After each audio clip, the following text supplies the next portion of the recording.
وہ یا تو برقرار رہے یا بڑھے، اور انشاءاللہ اس ایس ڈی آر ایلوکیشن سے اور دیگر اقدامات جو لیے جا رہے ہیں، ہماری امپورٹ کوریج جو ہے وہ ایک اچھی سطح پہ رہے گی۔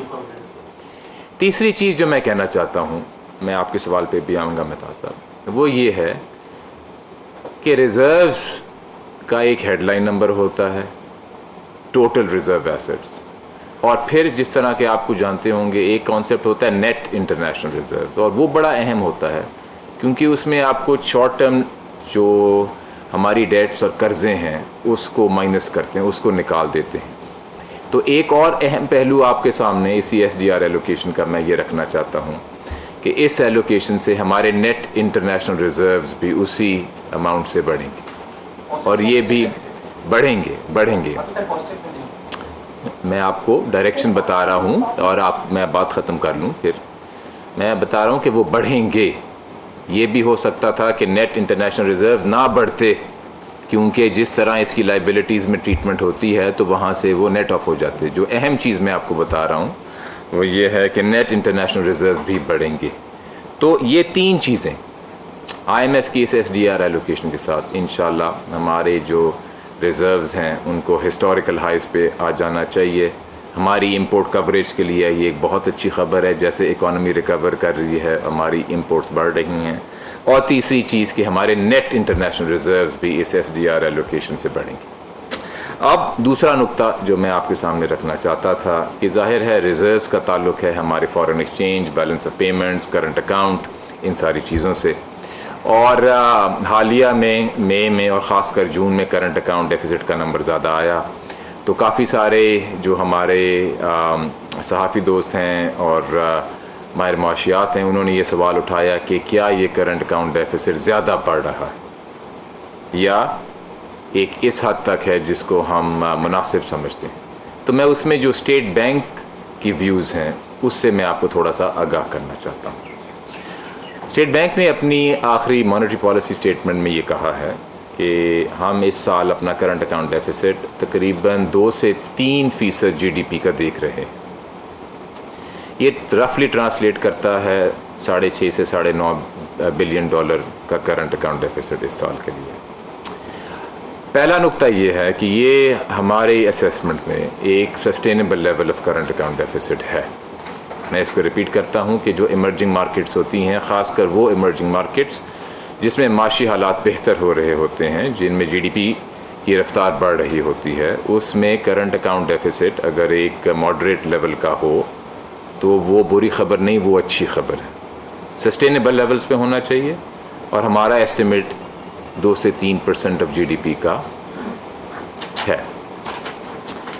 اگر انٹرنیشنل ایکسپیرینس سے کرنٹ اکاؤنٹ ڈیفیسٹ کسی ملک کا بڑھ رہا ہو، انٹرنیشنل ایکسپیرینس سے 3 الارم بیلز ہوتی ہیں۔ اگر وہ 3 الارم بیلز میں سے کوئی سامنے آئے تو پھر فکر کی ضرورت ہوتی ہے۔ پاکستان کے کیس میں ان تینوں میں سے ایک بھی الارم بیل نہیں بج رہی۔ وہ کیا ہیں؟ سب سے پہلا یہی کہ جو کرنٹ اکاؤنٹ بڑھ رہا ہے اس کا لیول کیا ہے۔ ہمیں دقت آئی تھی ماضی میں جب ہمارا current account deficit 6% of G D P پہ پہنچ گیا تھا، آپ کو یاد ہے۔ اسی کے بعد ہمارے ریزروز لاس ایسے ہوئے کہ پھر آئی ایم ایف کے پاس جانا پڑا۔ پہلا نقطہ یہ ہے کہ جو level of current account deficits ہے وہ اس لیول پہ نہیں ہے جہاں پہ انسسٹینیبلٹی کی چیزیں شروع ہوئیں، جو کہ ہمارے ماضی میں 6% آف جی ڈی پی تھا جب یہ $19 بلین کا تھا۔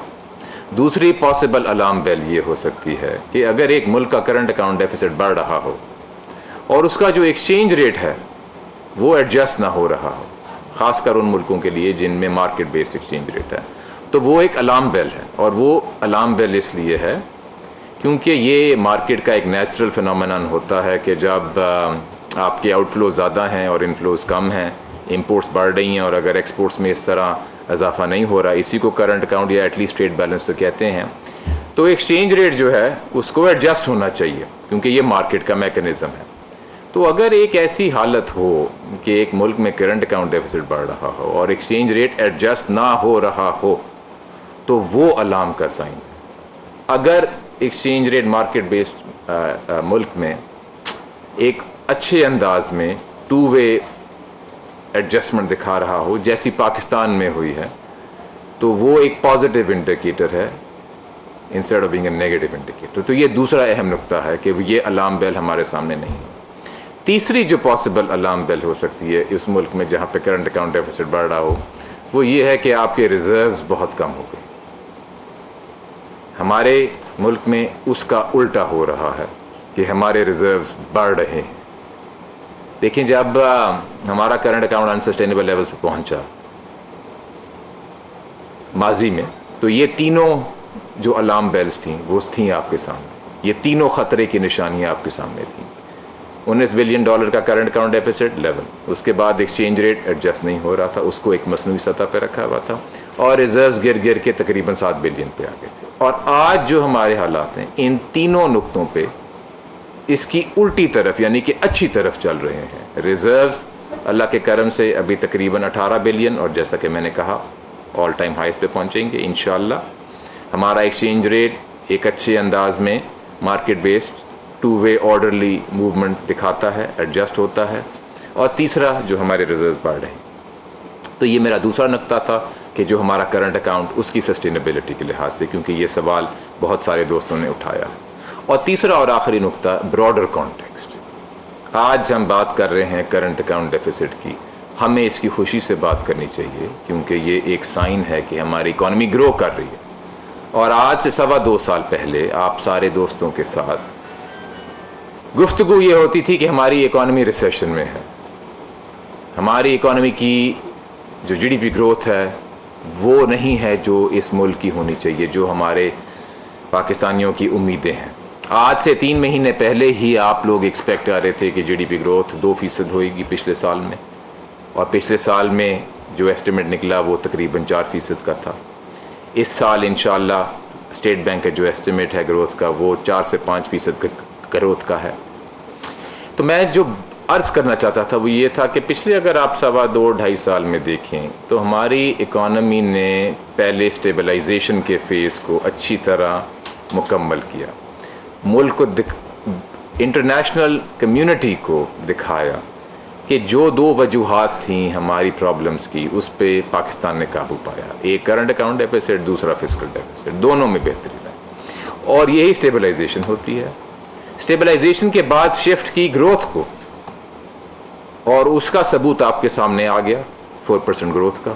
اور سارے جو آپ شارٹ ٹرم انڈیکیٹرز ابھی دیکھ رہے ہیں, چاہے آپ آٹو سیلز لے لیں, چاہے آپ سیمنٹ کی سیلز لے لیں, چاہے آپ الیکٹریسٹی کنزمپشن کو لے لیں, چاہے آپ فاسٹ موونگ کنزیومر گڈز کو لے لیں, سارے جو ہیں آپ کو یہ بتا رہے ہیں کہ اب اسٹیبلائزیشن کا فیز ختم ہو کے firmly we are in the stage of growth. اور اگر ہم بیٹھ کے گفتگو کریں سسٹینیبلٹی آف گروتھ تو ہمیں پہلے یہ اپریشیٹ کرنا چاہیے کہ ایٹ لیسٹ ہم ریسیشن کی باتیں نہیں کر رہے, ہم باتیں کر رہے ہیں کہ معاشی حالات بہتر ہو رہے ہیں. اور ہمیں یہ گفتگو کرنی چاہیے کہ کس رفتار سے بہتر ہو رہے ہیں. یہ ہم سارے ایگری کرتے ہیں کہ اب ہماری اکانومی ایک اچھی سمت میں چل رہی ہے, اور اس کی جو جی ڈی پی گروتھ ہے 4% سے بھی زیادہ ہے. یہ آخری نقطہ تھا کہ جو ہماری پچھلے 2.5 سال میں جو موومنٹ ہوئی ہے اور آج کی جو ہماری گفتگو ہو رہی ہے وہ ایک ایسے ٹاپکس ہیں جو کہ ویلکم ہیں, اور ہمیں اس پہ گفتگو کرنی چاہیے. اور ہمیں یاد رکھنا چاہیے کہ آج سے 2 سال پہلے ہماری گفتگو ہو رہی تھی کہ اکانومی ریسیشن میں ہے, تو کمپلیٹ ٹرن اراؤنڈ ہماری اکانومی میں آیا ہے. اب ان کچھ انٹروڈکٹری ریمارکس کے بعد میں آپ کے جو سوالات ہیں بڑی خوشی سے لینا چاہوں گا. آپ اگر اس کو ماڈریٹ کر لیں پلیز میڈم. سر یہیں سے اسٹارٹ کر دیتے ہیں خلیق چانی صاحب. سر یہ بتائیے کہ اچھی بات ہے ماشاء اللہ, ساروں کو خوش ہونا چاہیے. کیا یہ وہ لیول آف گروتھ ہے جو ہم کنٹینیو کر رہے تھے پچھلے 5-10 سال میں, تو یہ وہاں سے آگے چل رہا ہے یا ہم نے ایک ریورس گیئر لگا کر پھر ہم نے فارورڈ گیئر لگایا, تو اس کی بھی کوئی مطلب جو اپرچونیٹی کاسٹ جو ہم نے یوز کی ہے جی وہ بھی تو ایک ایلیمنٹ ہے. یہ بہت اہم ایلیمنٹ ہے. خلیق چانی صاحب دیکھیں, آپ نے سوال یہ اٹھایا ہے کہ جب ماضی میں ہم نے اپنی گروتھ بڑھائی, اس کو بڑھانے کے 2 انداز ہو سکتے ہیں. ایک یہ کہ سسٹینیبل بیسس پہ بڑھائیں، اور دوسرا یہ ہے کہ اس کو انسسٹینیبل بیسس پہ بڑھائیں۔ انسسٹینیبل بیسس کا ثبوت یہ آتا ہے کہ اگر بوم بس سائیکل ہوتی، یعنی کہ گروتھ بڑھی اور پھر کم ہو گئی۔ ماضی میں انفارچونیٹلی پاکستان نے بوم بس سائیکل سے گزرا ہے، اسی لیے کوئی تقریباً 20 سے زیادہ دفعہ آئی ایم ایف کے پاس جانا پڑا ہے۔ جیسا کہ آپ جانتے ہیں آئی ایم ایف کے پاس تب بھی جانا پڑتا ہے جب مجبوری ہوتی ہے، خوشی خوشی کوئی ملک آئی ایم ایف کے پاس نہیں جاتا، یہ ایک دنیا کی حقیقت ہے۔ اس دفعہ کی جو گروتھ ہے، and again I want to remind everybody we are having a healthy discussion about growth, not about recession. اس دفعہ کی جو گروتھ ہے ہمیں یہ ڈسکشن کرنی چاہیے کہ اس کو سسٹینیبل کیسے رکھنا ہے۔ ہماری پچھلے سال کی گروتھ، ہماری اس سال کی فورکاسٹ، یہ ہمارے خیال میں سسٹینیبل لیول آف گروتھ ہے، اور کچھ وہ چیزیں نہیں ہیں جنہوں نے ماضی میں اس گروتھ کو انسسٹینیبل بنایا۔ نمبر 1 ہے ہمارا ایکسچینج ریٹ سسٹم، کیونکہ جب سے اس کو ہم نے مارکیٹ بیسڈ بنایا تو اب وہ انشور کرتا ہے کہ ہمارا جو کرنٹ اکاؤنٹ ڈیفیسٹ ہے وہ اس طرح نہیں بڑھے گا کہ ہمیں انسسٹینیبلٹی کی طرف دوبارہ جانا پڑے۔ نمبر 2 جو ہم نے ریزروز کو بڑھائے، اور اس ایس ڈی آر ایلوکیشن سے بھی پہلے ہم نے نیٹ انٹرنیشنل ریزروز بھی بڑھائے، اور آپ آئی ایم ایف کی رپورٹیں بھی دیکھ لیں، انہوں نے ہر ریویو میں یہی واضح طور پہ بیان کیا کہ پاکستان نے اپنے نیٹ انٹرنیشنل ریزروز پہ بلینز آف ڈالرز پہ اوور پرفارمنس دکھائی، اور میں یہ آپ کو پورے یقین سے کہہ سکتا ہوں کہ اس ملک کی جو اکنامک ٹیم جو ہے ہمارے وزیر خزانہ کی لیڈرشپ میں، ابھی اس کا ایک بنیادی جو آبجیکٹو ہے وہ یہی ہے کہ اس گروتھ کو ہم سسٹینیبل رکھیں گے۔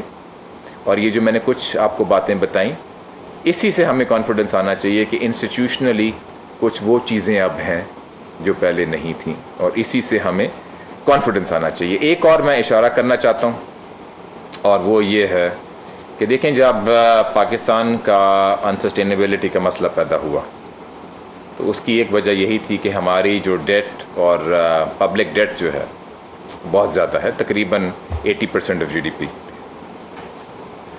کووڈ آ گیا جب ہماری ڈیٹ تقریباً اس لیول پہ تھی۔ اگر آپ باقی ملکوں میں دیکھیں، اب میں آئی ایم ایف کے اعداد و شمار آپ کے سامنے رکھنا چاہتا ہوں، تو 2020 کو اگر آپ پچھلے سال سے کمپیئر کریں، 2019 سے کمپیئر کریں، تو ڈیولپنگ کنٹریز اور ایمرجنگ مارکیٹس میں یہ ڈیٹ تقریباً 10% بڑھی، 10% آف جی ڈی پی سے اس کا اضافہ ہوا۔ ایڈوانسڈ اکانومیز میں تقریباً 15% آف جی ڈی پی، اور یہ ایوریج ہے۔ پاکستان نے بڑی مہارت سے، بڑی قابلیت سے اپنے debt to G D P ratio کو کم کیا۔ ابھی انشاءاللہ جب نئے debt to G D P figures بھی چھپیں گے تو آپ دیکھیں گے کہ یہ جو ایک اچھی کہانی ہم نے دنیا کے سامنے رکھی، اس سے ہمیں ابھی یہ فائدہ ہو رہا ہے کہ یہ جو گروتھ ہے یہ سسٹینیبل رہے گی، کیونکہ مارکیٹ کو اس سے ہمیں امید ہے، کانفیڈنس آئے گا کہ کووڈ کے باوجود ہم نے جس کو اکنامک فنڈامنٹلز کہتے ہیں اس کو ڈیٹیریوریٹ نہیں ہونے دیا۔ اور آپ یہ خود انالیسز بھی کر لیں، آپ کمپیئر کریں کہ آئی ایم ایف کی وہ ساری کنٹریز لے لیں جس میں ایمرجنگ مارکیٹس میں آئی ایم ایف ابھی لینڈ کر رہی ہے، جو آئی ایم ایف کے پروگرام کے نیچے ہیں ایمرجنگ مارکیٹس، تو آپ دیکھیں گے کہ پاکستان ان ملکوں میں سے ہے جس نے کووڈ کے دوران اپنا debt to G D P ratio سب سے کم بڑھایا، بلکہ ہمیں تو امید ہے کہ جب نمبرز نکلیں گے تو آپ دیکھیں گے کہ اس میں کمی ہوئی ہے۔ It will be one of the very few countries جنہوں نے یہ پرفارمنس دکھائی۔ تو میں آپ کے سوال کا جواب یہ دینا چاہ رہا تھا کہ ماضی میں جو بوم بس سائیکلز ہوئیں وہ ہمارے حق میں نہیں تھیں، اور ایک بہتر آبجیکٹو یہ ہے کہ اس گروتھ کو سسٹینیبل لیولز پہ رکھیں، اور آپ دیکھیں گے جو آپ کے سامنے اکنامک ٹیم کے ڈیسیجنز آتے رہیں گے، they will be geared towards ensuring کہ یہ گروتھ سسٹینیبل رہے۔ یہی میں آپ کو لے کے جانا چاہ رہا تھا۔ سوال اب یہ ہے کہ کیا وہ اکانومی میں وہ جو اسٹرکچرل جو شارٹ کمنگس تھی، ریفارمس تھی، ڈو یو سی کہ وہ اس لیول کے اوپر ہے کہ اب ہم وومن ماسٹ والا سائیکل نہیں ہوگا اور سسٹینیبل نہیں رہے گا، اور وہ کدھر کون سی؟ ہمیں امید ہے کہ اسی سمت میں یہ کہانی چلے گی، اور آپ کے ملک کے جو پالیسی میکرز ہیں وہ اسی جدوجہد میں لگے رہیں گے کہ اس گروتھ کو نہ صرف سسٹینیبل رکھیں بلکہ جس طرح وزیر خزانہ نے بھی بار بار یہ بات دہرائی ہے اس کو انکلوسیو کریں، شمولیت کے ساتھ ہماری گروتھ کو بڑھائیں۔ آپ اگلا سوال لے لیں۔ جی کوشچن جوہر صاحب، یہ کووڈ کے بعد کی صورتحال ہے پاکستان کی اکانومی میں، کسی لیول پہ کوئی اسٹڈی ہے کہ کس طرح پر کتنا امپیکٹ ہوا ہے ہماری معیشت میں اوورآل؟ دیکھیں، یہ اسٹڈیز بین الاقوامی ادارے تو کرتے ہی ہیں، آئی ایم ایف ریگولرلی اس پہ اپڈیٹ ایک چھاپتا ہے اپنی ویب سائٹ پہ، ورلڈ بینک چھاپتا ہے۔ میں آپ کو دو اسپیسیفک چیزیں بتانا چاہتا ہوں۔ ورلڈ بینک نے کھل کے کہا ہے کہ پاکستان نے جو احساس کیش پروگرام دیا، Ehsaas emergency cash program, international level پہ وہ دنیا کا 3rd لارجسٹ یا 4th لارجسٹ پروگرام ہے، اور ہمیں اس سے بڑی خوشی ہونی چاہیے کہ ہم نے انٹرنیشنل لیول پہ یہ ریکگنیشن حاصل کی۔ باقی بہت سارے ملک ہیں جو ایسا کیش پروگرام نہیں لا سکے اتنی جلدی، اور آپ نے دیکھا کہ اس کو جس اچھے انداز میں ایکزیکیوٹ کیا گیا کہ اس میں جو پولیٹیکل کنسیڈریشنز ہو سکتی تھیں ان کو منیمائز کیا جائے، اور نیڈ کی بیسس پہ جس حد تک ہو سکتا ہے ٹیکنالوجی کی بیسس پہ اس کو ڈیزرونگ فیملیز کو دیا جائے۔ دوسرا نقطہ اسٹڈی کے لحاظ سے، اگر آپ باقی ملکوں کا ایکسپیرینس دیکھیں کووڈ میں کہ ان کے کووڈ کے کیسز کس رفتار سے بڑھے اور پھر کس رفتار سے کم ہوئے اور کتنی جلدی کم ہوئے، تو اگر آپ بڑی ایمرجنگ مارکیٹس کو دیکھیں جس میں آپ برازیل کو شامل کر لیں، انڈیا کو شامل کر لیں، آپ ارجنٹینا کو شامل کر لیں، تو آپ کو نظر آئے گا کہ پاکستان ان بہت ہی چند ممالک میں سے ہے جس نے بار بار کووڈ کی لہر پہ قابو پایا۔ 3 دفعہ تو ہم کووڈ کی لہر پہ قابو پا سکے ہیں، اور وہ ایکسپیرینس آپ کے سامنے۔ اب انشاءاللہ 4تھی دفعہ بھی اس پہ قابو پائیں گے، اور اس میں میں ہم سب کو جو NCOC نے اچھا کردار ادا کیا ہے اس کو اپریشیٹ کرنا چاہیے، کیونکہ یہ بھی نمبرز آپ کے سامنے۔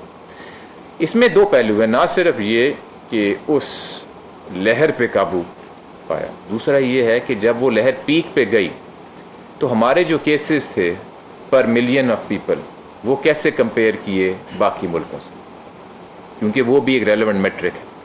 آج یا جو موسٹ ریسنٹ فگرز میں نے دیکھے تھے، شاید 2-3 ہفتے پرانے ہوں، اس میں ہمارے جو new cases per million of population were about 15 cases per million. دنیا میں یہ ایوریج چل رہی ہے تقریباً 60 کیسز کی، جو میں نے لاسٹ فگرز دیکھے تھے، جس طرح کہ میں نے کہا یہ شاید 2-3 ہفتے پرانے ہوں۔ تو کہنے کی مراد یہ ہے کہ جو ہمارے لیول آف کیسز بھی جو ہیں per million of population, they are also much less. اگر آپ کچھ جن ملکوں کی میں نے مثالیں دیں ان کی اگر آپ پیک دیکھیں تو ان کے کتنے کیسز تھے پر ملین آف پاپولیشن، کہیں آپ کو 100، کہیں آپ کو 200، کہیں آپ کو 300 cases per million of population ملیں گے۔ تو آپ کے سوال کا یہ 2 پہلو بڑے اہم ہیں کہ کووڈ کی اسٹڈی پاکستان نے کیسے کووڈ پہ ایک اچھے انداز میں اپنی پرفارمنس دکھائی۔ اگلا سوال۔